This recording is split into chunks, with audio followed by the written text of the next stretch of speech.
এমন একটা প্রফেশনে আছি যেখানটাতে ২ দিনের দুনিয়ায় ৪ দিন শুনতে হয় যে ভাই ডিজাইন সেক্টরে কোনো ধরনের কোনো ভাত নাই, কোনো ধরনের কোনো কেরিয়ার নাই, কিচ্ছু নাই। আবার ওইদিকে জিমের যে ট্রেনার আছে সে বলছে যে যেহেতু তুমি জিম করতেছো সো বিরিয়ানিও খাওয়া যাবে না। এখন আসলে সব মিলিয়ে একটা বিপদে আছি যে এমন এই সেক্টরটা কেন আসলে চুজ করলাম যেখানটাতে আসলে ২ দিন পর, পর কোনো একটা আপডেট আসলেই শোনা লাগে যে ভাই ভাত নাই আরকি। সো আপনিও হয়তোবা এই সেম সিচুয়েশনে পড়ে থাকতে পারেন যেখানটাতে আপনিও হয়তোবা ডিফারেন্ট টাইপসের মানুষের কাছ থেকে শুনেছেন যে ডিজাইন সেক্টরের কেরিয়ার এখন একদমই শেষ হয়ে গিয়েছে এবং এটা প্রতিবারই যখন কোনো একটা এআই আপডেট আসে তখন আপনি দেখবেন যে প্রতিবারই কিন্তু এই কমন একটা কথা আমাদের শুনতে হয় যে এখন আর আসলে ডিজাইন সেক্টরে কোনো ধরনের কোনো কাজ নাই আরকি। তো এই জিনিসটা যখন কোনো একজন বিগিনার শোনে বা যখন কেউ যারা ডিজাইন সেক্টরে অলরেডি কাজ করতেছে তারা যখন জানে তারা তো বেসিক্যালি এটা শুনে হাসে আরকি। বাট যারা বিগিনার থাকে তারা আসলে এই জায়গাতে অনেক, অনেক, অনেক ভয় পায়। যে ভাই আমার কি আসলে এই সেক্টরে আসা ঠিক হবে কিনা বা আমি কি আসলে এই সেক্টরে এসে কাজ করতে পারবো কিনা এরকম নানাবিধ কোয়েশ্চেন কিন্তু তার মনের ভিতর থাকে। তো এজন্যই আজকের এই ভিডিওতে আমি আপনাদের এই বিষয়ে একদম প্র্যাকটিক্যাল একটা আইডিয়া দেওয়ার ট্রাই করব যাতে করে আপনার এই সেক্টরে কি আপনি আসলে আসবেন কিনা, আসলে এই সেক্টরে কোনো ক্যারিয়ার আছে কিনা, আসলে আপনি এই সেক্টরে এলে ভাত খেতে পারবেন কিনা, ওভারঅল প্রত্যেকটা বিষয়ে আপনার একটা পূর্ণাঙ্গ একটা আইডিয়া হয়ে যাবে। তো চলুন প্রথমেই একটা প্র্যাকটিক্যাল এক্সাম্পলের সাহায্যে বোঝা ট্রাই করি। দেখুন যে আজ থেকে ঠিক কয়েক বছর আগে আপনি চিন্তা করেন যেখানটাতে ট্রিমার যখন ছিল না, ট্রিমার মিনস হচ্ছে যেগুলো দিয়ে কি করি আমরা দাড়ি বা চুল এটসেট্রা কাটাকাটি করি, তাই না? সো এই যে ট্রিমার যখন ছিল না তখন কিন্তু হেয়ার স্টাইল থেকে শুরু করে এভরিথিং সবকিছু চেঞ্জ ছিল। যখন থেকে ট্রিমার আসলো তখন থেকে কি হলো দেখুন আমরা কিন্তু বাড়িতে বসে চাইলে নিজেদের মতো করে কাজ করতে পারি। আই হ্যাভ নো প্রবলেম যে কোনো ধরনের কোনো ইস্যু কিন্তু আপনি ফেস করেন না।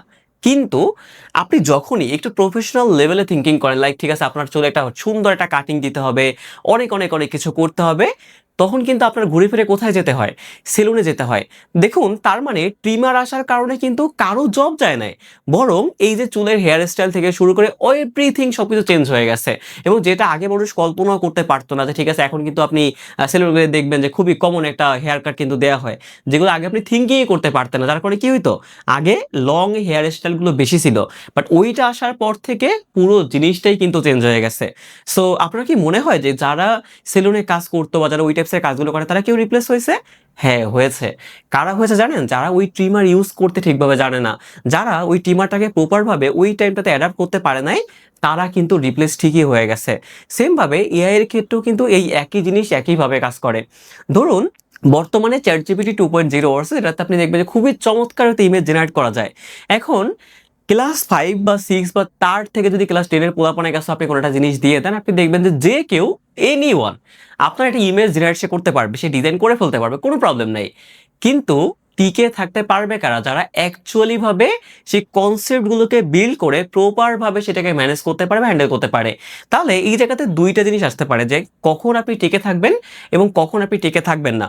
খুবই সিম্পল অ্যাজ দ্যাট যদি আপনার একদমই কোনো ধরনের কোনো কনসেপ্ট বিল্ড না হয় বা ধরেন আপনি এখনো বেসিক ডিজাইন নিয়ে পড়ে আছেন অর আপনি টেমপ্লেট বেসড ডিজাইন আপনি এখনো করতেছেন, তাহলে আপনি নিশ্চিত থাকেন আপনি ডিজাইন সেক্টর থেকে খুব সহজে হারিয়ে যাবেন এবং সেই দিন আর বেশি দূরে নয় যেই জায়গাতে আপনি আর কিন্তু কাজই করতে পারবেন না। এবং এই জায়গাতে টিকে থাকবে কারা এবং কাজ আসলে করবে কারা? তারাই আসলে কাজ করবে যারা এই এআই কে প্রপার ভাবে অ্যাডাপ্ট করতে পারবে এবং তার সাথে ফটোশপের একটা সুন্দর কম্বিনেশন করে সুপার সুপার কনসেপ্ট বিল্ড করতে পারবে এবং স্টোরি টাইপস ক্রিয়েট করে বিভিন্ন টাইপসের ডিজাইন করে তারা বিভিন্ন কোম্পানির সাথে কোলাবরেট করতে পারবে। সো এই জায়গাতে কিন্তু আসলে কনফিউশনের কোনো কিছু নাই। যদি আপনি আসলে বেসিক ডিজাইনার হন, যদি আপনি background remove, simple colour correction, simple জিনিসপত্র নিয়ে পড়ে থাকেন, তাহলে আপনি নিশ্চিত থাকেন আপনি ডিজাইন সেক্টর থেকে হারিয়ে যাবেন। কিন্তু যদি আপনি সুন্দর সুন্দর কনসেপ্ট বিল্ড করতে পারেন, যদি আপনার মাথায় অনেক ধরনের আইডিয়া থাকে এবং যদি আপনি দুইটার কম্বিনেশন করে সুন্দর করে কাজ করতে পারেন, আপনার চিন্তা করার কোনো কারণ নাই। বিকজ প্রতিটা সেক্টরের প্রতিটা জায়গায় কিন্তু এআই আসবে এবং এইটাকে তো অস্বীকার করতে পারবেন না আপনি। কিন্তু এই দুইটা জায়গাতে আপনাকে এআই এর সাথে আপনার যে প্রফেশন আছে ওই প্রফেশন কি করতে হবে? কম্বাইন করে দেন আপনার কাজ করতে হবে এবং সুপার সুপার কনসেপ্ট বিল্ড করতে হবে। তো যদি আপনি বিল্ড করতে পারেন তাহলে কোনো ধরনের কোনো প্রবলেম নাই। এবং সবথেকে লাস্টে একটা কথা বলবো সেটা হচ্ছে যে অনেকে যেটা করে কি ভয়তেই লাইক হচ্ছে অনেকটা পিছনে সরে যায়। সো ভয় না পেয়ে নিজের জায়গা থেকে কাজ করা শুরু করুন। বিকজ এই যে চিন্তা ভাবনা করলে কিন্তু আপনি আসলেই হারায় যাবেন। তো কাজ করতে হবে, প্রপার ওয়েতে সবকিছু বুঝতে হবে, দেন অ্যাডাপ্ট করতে হবে, তাহলে কিন্তু আপনি এই সেক্টরে টিকে থাকবেন। এবং একটা জিনিস লাস্টে মনে রাখতে পারেন যে এআই কিন্তু কখনোই আপনাকে রিপ্লেস করবে না, বরং ওই মানুষটা আপনাকে রিপ্লেস করবে যে কিনা আপনার থেকে খুব সহজেই এআইটাকে বেশি পরিমাণ সে অ্যাডাপ্ট করতে পারছে। তো তার দ্বারা কিন্তু আপনি খুব সহজেই রিপ্লেস হয়ে যাবেন। তাই হাউ হতাশা না করে এবং বসে না থেকে প্রপারভাবে যে জিনিস আসছে না কেন তার সাথে নিজেকে অ্যাডাপ্ট করার ট্রাই করুন। দেখবেন যে আপনার কোনো ধরনের কোনো প্রবলেম ফেস করতে হবে না। তাই তো ডিজাইন সেক্টরে কাজ করুন, কেরিয়ার গড়ুন এবং অনেক অনেক অনেক কিছু করে ফেলুন। এই দোয়াই সবার জন্য থাকবে। সো দেখা হচ্ছে নতুন কোনো ভিডিওতে।